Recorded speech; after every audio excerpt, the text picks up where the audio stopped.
Hello watercolor artists! In this tutorial I will show you how I painted this cardinal. At first I started using a wet into wet technique to paint the first layer. I'll show you how I mixed up these different colors and how I painted a gorgeous background. The entire video is just over 20 minutes long and I'll show you the supplies and the colors I used, as well as some alternatives in the notes section of this tutorial. Also, if you like, I do have a downloadable traceable outline of this cardinal, which I think helps a lot of students because we want to get right to painting right away. So I just recommend lightly tracing the outline of the bird and the branch onto some cold pressed watercolor paper, and then we can begin. To begin, I'm just going to pre-wet part of the cardinal's body, and you'll see that I'm going to leave the area right around the eye dry, and you'll see why in just a minute here. I'm just using some clear water and a soft brush and just lightly covering the wing, the belly, and part of the head. The key here is just to make sure you don't have water pooling. You want it to just make the paper slightly damp, and this way you can drop in color and you'll get a nice soft effect. So I'm just going to soak up any areas that look like there's too much water, and now I'm going to start painting in my bird. I've got a mixture of Winsor red and some Naples yellow, which is a nice warm sort of an orangey yellow. And I'm just going to lightly apply it to the belly, sliding down, and I'm thinking about where my highlights will be. Where are the areas that I want to be a little bit lighter?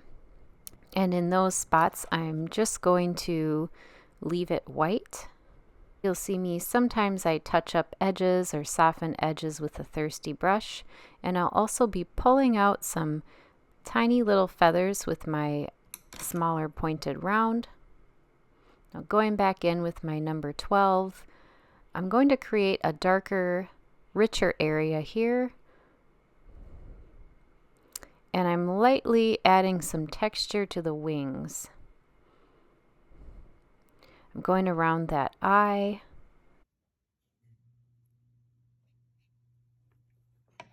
Keep in mind that this first layer is not going to be super detailed. It's just to give an overall soft base layer to the cardinal. Now I'm going to mix up a more purpley red using cobalt blue and Winsor red. It gives it more of a maroon violet look for the shadowing. I'm just going to drop it in here under the wing just to give it a bit of a shadow. It's important not to dip your brush back in your water at this stage. You do not want to have a brush that's super wet, otherwise it'll just push the paint that's already on the paper away and you'll get these uneven blooms. I'll add this color a little bit into the wing and on the sides of the head. You'll see I just softly make suggestions of feathers in the wing. And then with that one stroke, I'll be defining that shadow beneath the wing. And you can see with the wing, when you look at a cardinal's wing or even any bird's wing, you'll have layers of feathers. So you'll have some feathers that move in one direction, then you'll have another row of feathers that might overlap in the opposite direction. So I'm just making that suggestion here with my paintbrush. Now in order to mix up this really dark color, since cardinals have that dark mask around the eye and the beak area, I've got a mixture of my three primaries. So I have my Winsor red, touch of that Naples yellow, and then cobalt blue, or you can use an ultramarine blue, which I do use later to give a bit of a darker color.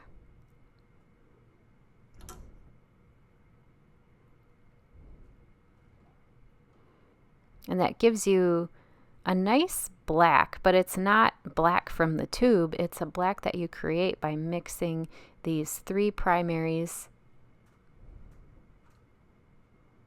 And if you add more water, you'll get a lighter gray. Now you can see it's pretty saturated here.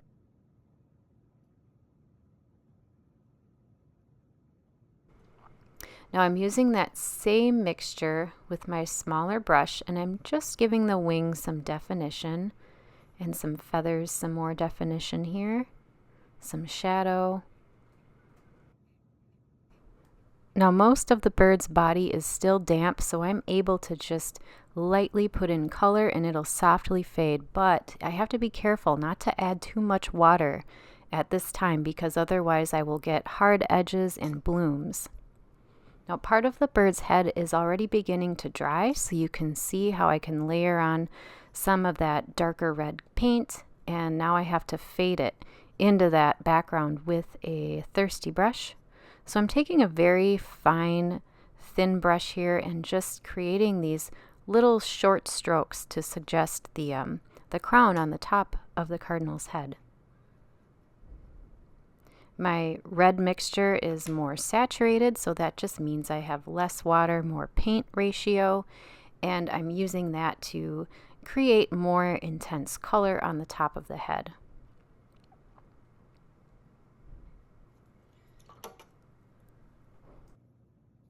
Now I'm going to stop right here before I keep painting because the rest of the bird's body is still drying, so I want to make sure it dries completely. Now I'm going to add in that eyeball, and this is why I left the eye area white, and this is so that I can get some nice crisp detail between the eye and the outer edges. At this stage of the painting, the bird's body is still damp and I want it to dry completely before I add that second layer. So what I'm going to do next is just paint in the tail beneath the branch. And I apologize that I don't have it in the full frame of video, but you can kind of get the idea that the tail is just a few brush strokes that go up into the body. And this time I'm not pre-wetting. You can see how I take some wet paint and I drag it across the paper. And I have a few areas where you can see that texture of the cold pressed paper coming through. And that's a take on the dry brush technique. It's where you take your brush and instead of painting more vertically, you sort of hold it on an angle and you drag it across the paper, and it skips over some of that texture, leaving a beautiful textured appearance. So I've got a mixture of my Winsor red and cobalt blue, giving a nice deep purpley red. You can also use ultramarine. I did use that in this video as well. It just gives it a deeper, darker appearance. And I'm just touching in some areas behind that. Now the branch is white, but soon I will be painting it in. I'm just creating a bit of shadowing. So now that our first layer is completely dry, we can add in that beak and our background. So again, I'm using Naples yellow with just a touch of my red, and it gives it a nice darker bottom half of the beak. And then I'm going to paint in the top half with just a more dilute version of that same mixture, and you'll see that I left a little bit of a space of white dry paper where the bottom of the beak is, and then I'm touching in some of my darker shadow mixture just beneath that crisp white area, and that just gives it the look of a shadow, of an overlap. It really helps to use a small pointed brush at this stage, like a number 6 or a number 4. I am going back in with my number 4, and I'm just adding some teeny tiny little feather, some texture detail right under the beak. You'll also notice that I left a highlight in the beak on the top. That's just dry white paper.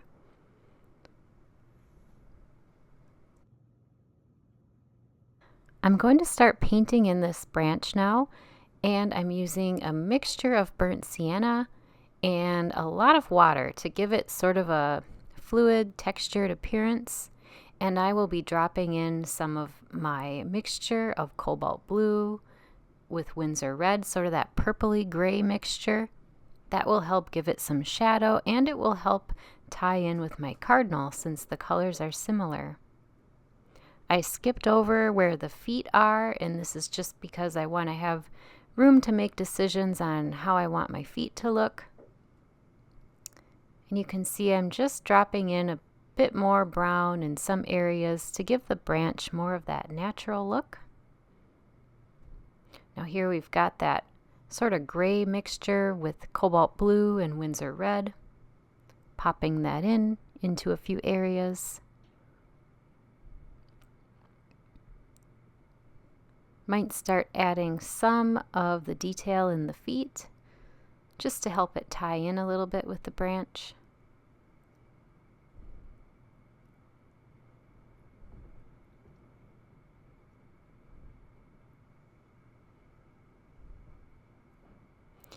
And I'm just making sure that I add more shadowing to the bottom of the branch. So always keep in mind where your light source is coming from.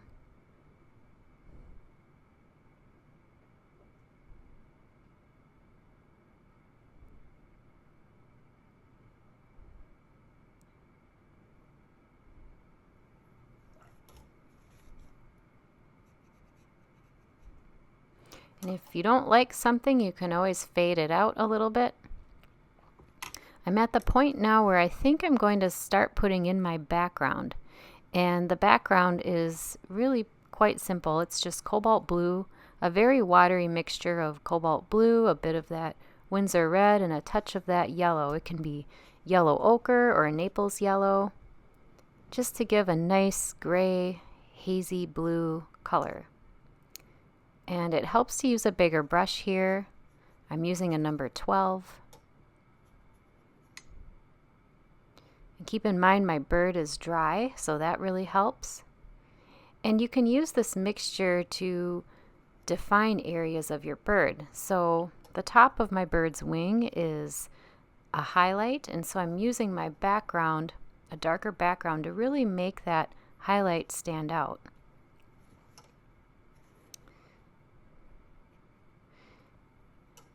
Then I'm using a thirsty brush, which is just a brush that has all the paint removed, and it's just a damp brush, and this just helps you fade any areas that are too hard.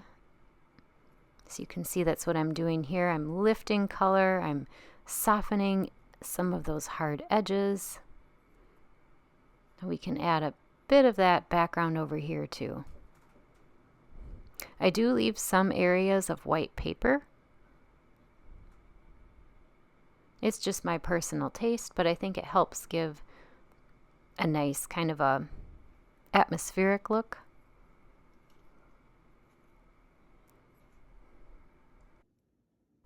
So now that the background is still damp, it would be a good time to add in a branch.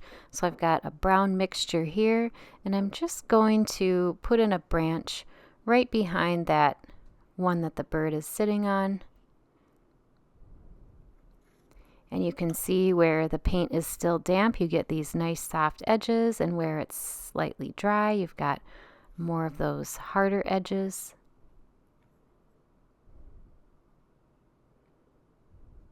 Now I'm thinking, should I add more? And I think I'm going to leave it as is. I might add one more on the bottom, but I don't want to overdo it. I think I'll touch in some shadowing on the stick, on the branch that the Cardinal's sitting on.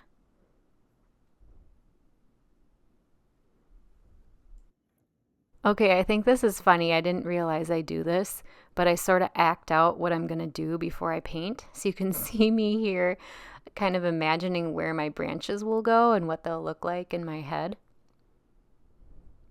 And every time I go, no, well, let's put one right here. There, call it done. All right, I'm going to stop there. I don't want to overwork this painting. I think it's good. Now, watercolor always dries lighter, so I thought the bird needed just a little bit more detail. So I'm going to mix up some puddles. I've got a mix of my Winsor red with touches of that yellow, and then some more of a plum shadowing with that cobalt blue and Winsor red. Then I'm going to add my burnt sienna and ultramarine into a really dark puddle over on the bottom right. And I'm just going to add a bit more detail, some richer color into the wings. Using a smaller brush here, a number 6, I just add some feathers moving diagonally and then touching in some of that shadow color.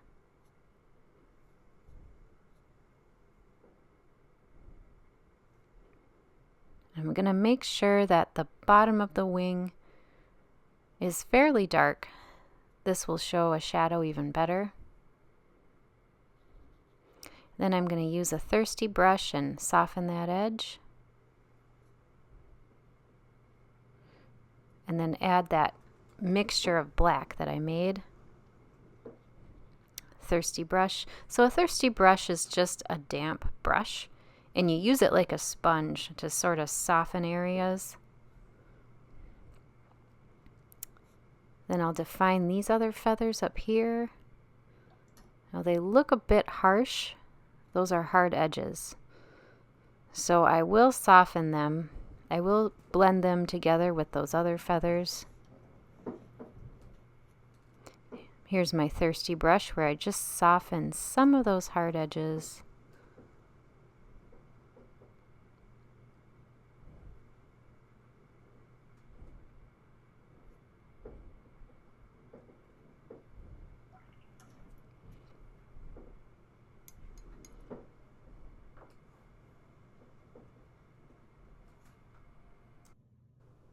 And here I've decided to merge those two feather areas together. I think it will just look better. So I'm adding in a bit of that darker maroon color to join them together. Then I'm going to add just a bit of more my red to the upper part of the wing, softening that upper edge with the thirsty brush. Now I tend to soften areas where the light hits. That gives it more of a lighter reflective look, like a highlight. Then I add just a touch of that darker color near the bottom edge. Now since I added more color, some richer value into the wing, I need to do the same thing into the head. So I'm going to grab that bright red. Again, it's mixed with just a touch of that. You can either use yellow ochre or Naples yellow, just a warm, natural yellow.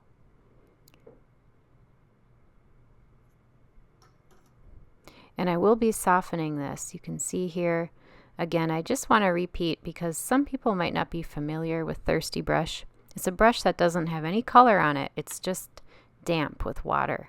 And you use it just to soften any sort of hard lines. Adding that deeper red around the eye, and then a little bit here and there into the wing. You can also use that thirsty brush to soak up or pick up any blobs of paint that you don't want on your paper.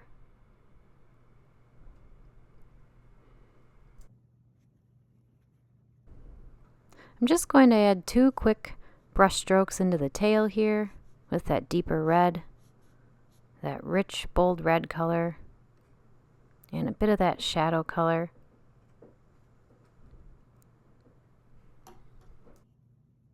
Now I decided that the belly of the bird needed to have a bit more color, some deeper values, so I'm pre-wetting the belly, just the belly.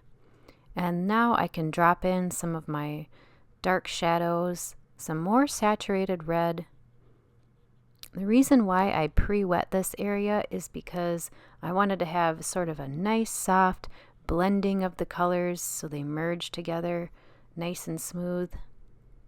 So I've got that red. I did leave a little bit of a white highlight in the center of the belly there. And now I'm adding in that shadow color, that plum color, just beneath the wing. See how it softly fades into that red? That's what's nice about using this wet into wet technique. Then I'm going to clean up the edges around the bird with a thirsty brush. That's just a damp brush, just going around the outside of the belly here, just sort of lightly tickling it, soaking up any sort of paint or hard lines that might be forming. There we go. And as always, it brings me so much joy to see your watercolor paintings, so if you feel like it, please share them with me on Instagram or email or wherever you like.